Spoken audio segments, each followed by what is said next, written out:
who is from Khulafa ar-Rashidin, even though he's disconnected by time.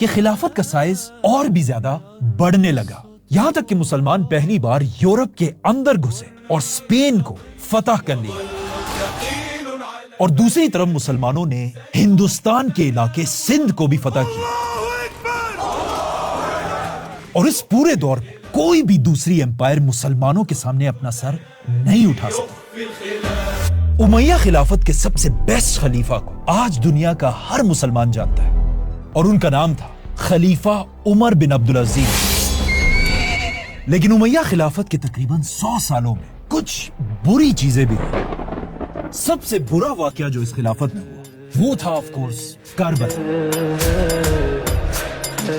جس میں آپ صلی اللہ علیہ وسلم کی فیملی اہل بیت کو بے رحمی سے شہید کر دیا گیا،